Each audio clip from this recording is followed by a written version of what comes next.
Well, Islam is very clear. It doesn't have any vague points or mysteries.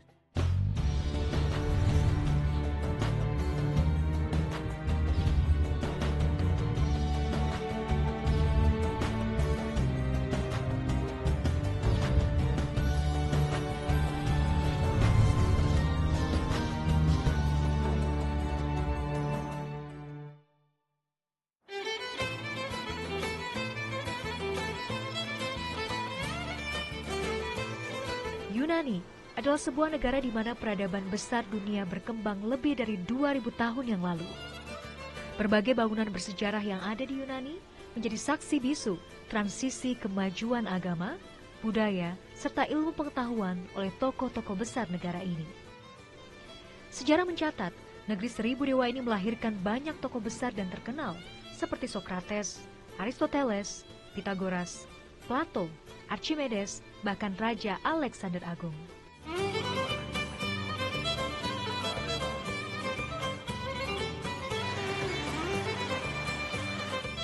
Menyusuri Athena, sang ibu kota negara, untuk mencari sisa jejak Islam menjadi cerita yang berbeda. Islam seakan hampir hilang, tersembunyi di antara kemegahan bangunan khas Yunani kuno dengan pilar-pilar besar yang menjulang tinggi.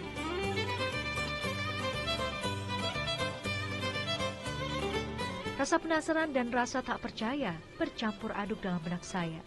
Benarkah Islam, sang agama rahmatan lil alamin, pernah menorehkan sejarahnya di tanah ini? Bangunan di belakang saya ini adalah kuil Parthenon, yaitu kuil pemujaan bagi Dewi Athena, dewi yang untuk melindungi kota Yunani kuno. Nah, semenjak didirikan, pada awalnya memang berfungsi untuk memuja Dewi Athena. Namun setelah ada perubahan masa Kristen menduduki kota Yunani kuno, kuil ini sempat berubah menjadi gereja. Nah, pada zaman dinasti Ottoman Turki masuk ke negara Yunani untuk menyebarkan Islam, kuil Parthenon sempat dijadikan masjid.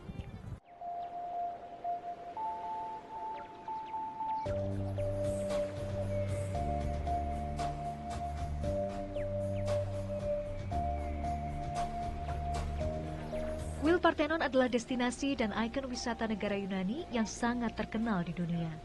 Hampir sepanjang tahun, bangunan megah ini dikunjungi wisatawan dari berbagai negara. Kuil kuno ini tak hanya cantik dan megah, tetapi penuh dengan makna dan cerita sejarah yang tersimpan selama ratusan bahkan ribuan tahun. Kompleks bangunan raksasa ini terletak di Bukit Akropolis atau disebut juga Kota Tinggi. Sebelum dijadikan untuk kuil pemujaan Dewi Athena, bangunan Parthenon sempat digunakan sebagai tempat tinggal untuk para raja pada zaman perunggu akhir atau sekitar 1300 sebelum Masehi. Parthenon kokoh berdiri hingga pada tahun 400 Masehi. Kristen datang dan mengubah Parthenon menjadi gereja selama 1000 tahun lamanya. Kemudian datanglah dinasti Islam Utsmaniyah yang menguasai Yunani pada 1400 Masehi. Pasca jatuhnya Konstantinopel atau Istanbul dari tangan Romawi.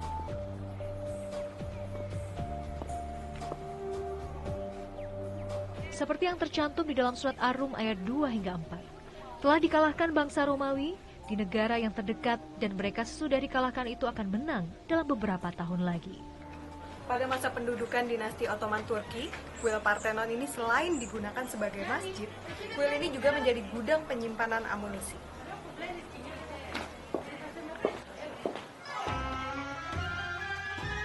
Setelah berakhirnya era Abbasiyah, dinasti Turki Utsmani muncul dengan kegemilangan masa jayanya. Turki Utsmani dikenal sebagai imperium Islam terbesar dan terlama, sekitar 6 abad masa pemerintahannya, dari mulai 1300 Masehi hingga 1922 Masehi. Wilayah kekuasaannya membentang dari daerah Afrika Utara, Jazirah Arab, Balkan, hingga Asia Tengah. Berbeda dengan dinasti Abbasiyah yang lebih mengedepankan kemajuan ilmu pengetahuan dengan melakukan banyak penafsiran kitab-kitab berbahasa Yunani, dinasti Turki Utsmani memang lebih mengedepankan mengekspansi wilayah. Sehingga di masa Turki Ottoman berjaya, Islam memang lebih banyak dikenal masuk melalui cara peperangan atau penguasaan wilayah, termasuk ke negara Yunani. Di balik itu semua, menyaksikan bangunan Parthenon yang sempat dijadikan masjid, betapa rasa takjub menyeruak dalam hati saya sebagai seorang Muslim. berpikir dan mencoba membayangkan di bagian mana dari bangunan Parthenon dan megah ini pernah digunakan sebagai mihrab, tempat bersujud untuk menghadap Sang Ilahi.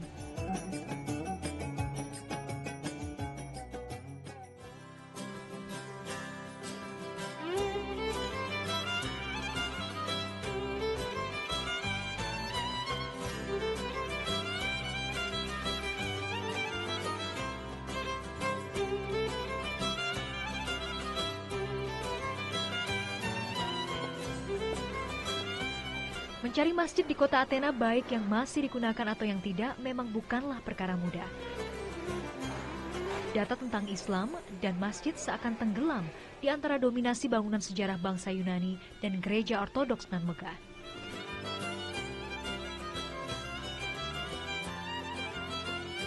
Kini yang tersisa hanyalah bangunan museum porselin yang ternyata masih memiliki sejarah sebagai masjid bagi umat muslim di masa lampau.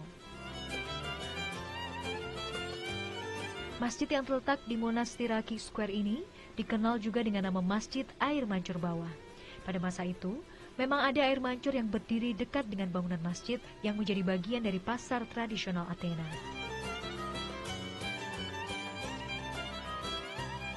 Seiring dengan kemerdekaan Yunani menjadi sebuah negara, serta runtuhnya dinasti Ottoman dan terusirnya pasukan Turki dari Athena, Masjid Sidarakis tak lagi difungsikan sebagai rumah ibadah bagi umat muslim. Masjid Sidarakis ini dibangun oleh salah seorang gubernur pada zaman dinasti Ottoman Turki berkuasa di Yunani. Sayangnya, masjid ini telah berubah fungsi. Sebelum menjadi museum porselin untuk negara Yunani, masjid ini bahkan pernah menjadi barak bagi para tentara dan juga penjara. Bangunan ini terdiri dari bangunan dasar yang berbentuk kotak persegi dengan atap berbentuk dom atau kubah.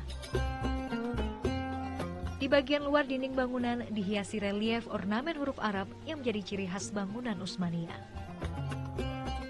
Pada awalnya masjid ini memiliki menara atau minaret sebagai tempat yang biasa digunakan untuk mengumandangkan azan.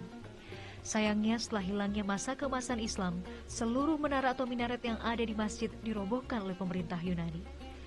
Hanya di bagian western trace saja, masjid boleh dilengkapi dengan menara, serta diperbolehkan untuk mengumandangkan azan.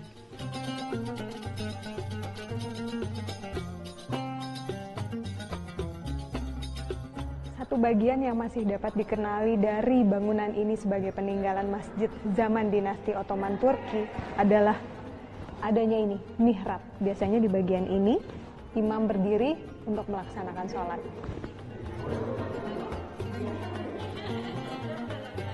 Αυτό τα οχτάρια δεν ξέρω τι είναι. Αυτό τι είναι το 8? Αυτό ήταν τζάμι. Τζαμί ήταν. Jami mosque. Mosque. Yeah, yeah. Yes. I only can read the end of the part, this Arabic language. It's called mihrab. Mihrab. Mihrab? Yeah, Okay. this place called mihrab. Kalamada khola alaiha zakari mihrab. Sebenarnya ini menjadi sebuah cerita yang lucu ketika saya berkunjung di sini. Dua orang di belakang saya ini adalah penjaga dari museum porselin ini. Tapi ternyata mereka tidak mengetahui asal-usul jelas mengenai sejarah dinasti Ottoman yang ada di sini. Bahkan mereka menanyakan kepada saya, apa artinya tulisan Arab yang ada di atas sana? Saya hanya dapat mengenali bagian belakangnya, mihrab adalah artinya tempat imam berdiri untuk memimpin sholat. It's a great place. Di masa Nabi, Khulafaur Rasyidin, dan setelahnya, mihrab masjid belum berbentuk ruangan cekung di bagian tembok. Dari berbagai literatur sejarah, bentuk cekungan pada mihrab dimulai pada masa Al-Walid bin Abdul Malik dari Banu Umayyah pada saat beliau memerintah untuk merenovasi Masjid Nabawi.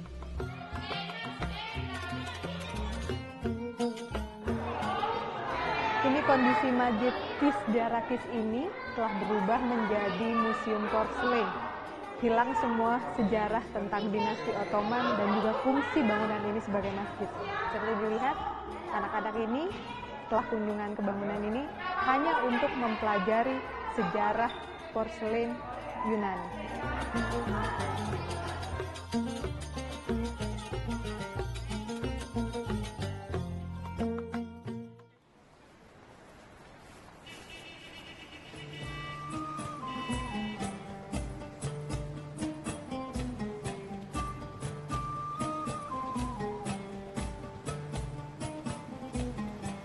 Mencari bahan makanan halal juga perkara yang sulit di Athena. Tidak ada distrik atau daerah khusus yang bisa dijadikan acuan sebagai tempat untuk membeli bahan baku makanan halal. Salah satu yang dapat saya temui adalah toko Delicious. Toko halal ini sudah lebih dari 10 tahun menyediakan bahan makanan halal bagi Muslim Athena.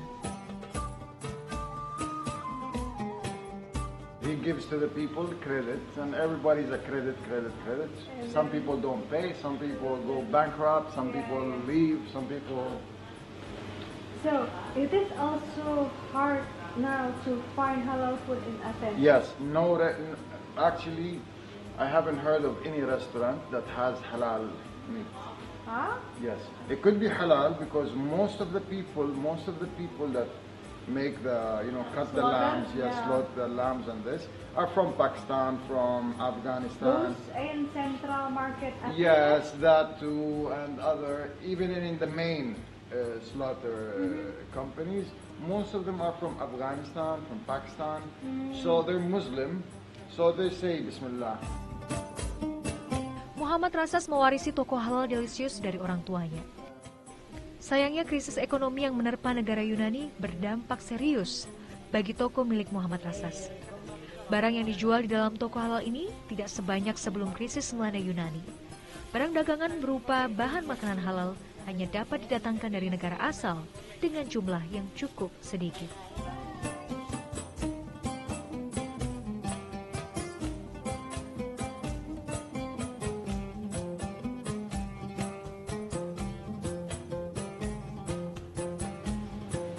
Nah, saya akan menjelaskan satu lagi dibantu sama Victoria. Victoria, this meat, from where is it? From Arabian make it. Arabian make it, so it is halal. Yeah. Okay. Half Palestine and half Greece. Ya, jadi Victoria ini setengah Yunani, setengah Palestina. Dia telah menjalankan toko halal ini sejak dari ayahnya dan ayahnya. Jadi ini memang salah satu toko halal yang bisa ditemui di kota Athena. Salah satu produk yang dijual di sini adalah ini, daging halal. Bagi umat muslim, mengkonsumsi makanan halal adalah kewajiban, sebagaimana diriwayatkan dalam hadis Abu Hurairah. Rasulullah bersabda, sesungguhnya Allah baik dan tidak menerima kecuali hal-hal yang baik. Dan sesungguhnya Allah memerintahkan kepada orang mukmin sebagaimana diperintahkan kepada Rasul. Kemudian Allah berfirman, hai Rasul-Rasul, makanlah dari makanan yang baik-baik dan kerjakanlah amal yang saleh. Sesungguhnya aku maha mengetahui apa yang kamu kerjakan.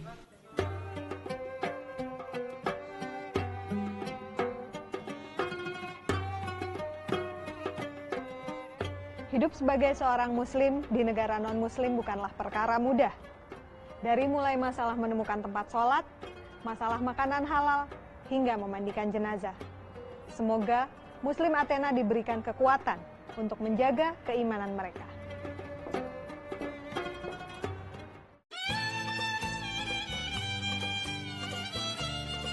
Meski hidup sebagai muslim di negeri tempat lahirnya demokrasi begitu berat, namun ternyata Islam masih bisa menampakkan sinarnya.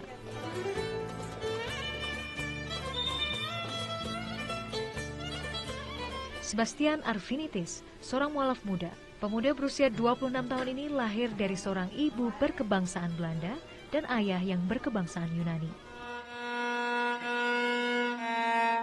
Hampir seluruh keluarga besarnya adalah seniman, dari mulai nenek, ibu hingga adik serta dirinya. Musik dan seni adalah bagian yang tak terpisahkan dari keluarganya. Islam datang ke hati pemuda ini sejak ia berusia 16 tahun. So Sebastian, could you tell me what is the biggest trigger you choose Islam to be your religion? With puberty, a lot of people have these existential questions like, why do I exist? What is my role here on this planet, in this life? But finally, what's the truth? What is the right religion? So I was really interested in spirituality and just getting to know myself and getting to know, well, if there exists a God, or not? What should I do with that? Bagi Sebastian, Islam menjadi sebuah jawaban saat ia sedang mencari jati dirinya kala itu. Meski sebelumnya Sebastian terlebih dahulu mengenal agama Kristen, Hindu, bahkan Yahudi. Saat itu sebagai seorang remaja, Sebastian memang merasa sangat butuh akan sebuah acuan dalam hidup. Sebastian merasa bermain musik tak cukup menenangkan gejolak dalam hatinya. Dia harus mencari sebuah prinsip keesaan Tuhan yang mengatur sebuah kehidupan manusia. Hingga pada akhirnya Sebastian menemukan Islam. Islam is very clear. It doesn't have any vague points or mysteries. Sebastian benar-benar yakin bahwa ia telah menemukan penuntun yang tepat dalam hidupnya. Meski untuk menjadi muslim yang kafah, Sebastian harus melewati berbagai godaan. Athena memang bukan kota yang mudah untuk hidup sebagai muslim. Meski demikian, Sebastian tetap teguh sebagai mu'alaf. Ia tak goyah walau sedikit pun. Ini semua tak lepas dari dukungan sang ibu, Ariadne Westerkamp. Bagi Ariadne, Sebastian adalah anak lelakinya meski mereka berbeda keyakinan. Ariadne memahami dengan baik keinginan Sebastian untuk menjadi seorang muslim. Ibu dan anak ini tetap tinggal harmonis sebagai sebuah keluarga.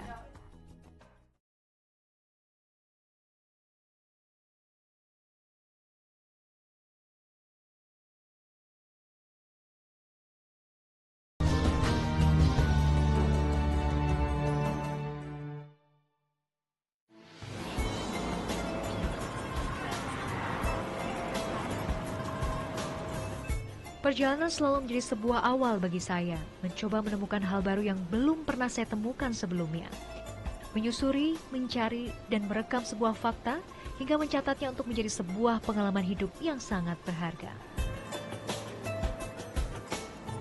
Berbekal rasa penasaran saya terhadap keberadaan Islam di Yunani, saya berangkat untuk melihat langsung bagaimana kehidupan kaum muslim minoritas di daerah Western Thrace. Salah satu lokasi komunitas muslim yang ada di negara Yunani adalah di bagian utara negara ini atau disebut juga Western Thrace. Berada cukup jauh dari ibu kota negara Yunani di Athena. Ini jaraknya untuk menuju Komotini dan juga Santi sekitar 8 jam dengan menggunakan bus besar seperti ini.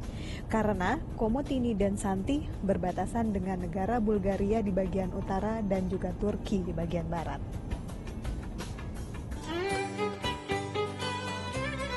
Komunitas muslim minoritas di Yunani tersebar dari mulai Komotini, Santi, Alexandropolis, dan Sofia.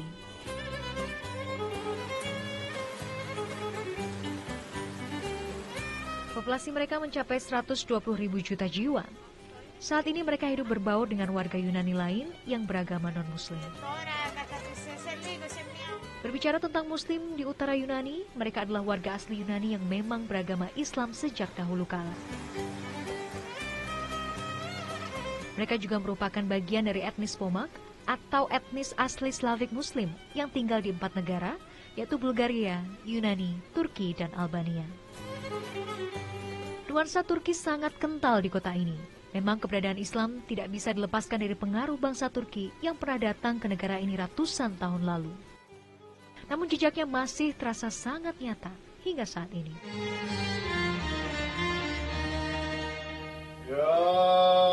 أيها الذين آمنوا هل أدلكم على تجارة تنجيكم من عذاب أليم يغفر لكم ذنوبكم. Salah satu kegiatan rutin yang sering diadakan kaum laki-laki muslim di kota Komotini adalah membahas Al-Quran atau tafsir Al-Quran.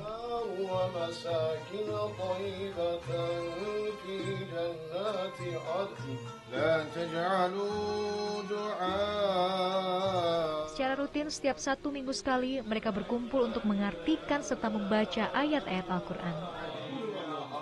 Mereka saling bertukar pikiran untuk memperdalam dan memperkuat iman, akidah, serta tauhid masing-masing individu. Majelis ini begitu sederhana, namun penuh makna dan pahala yang tiada terkira.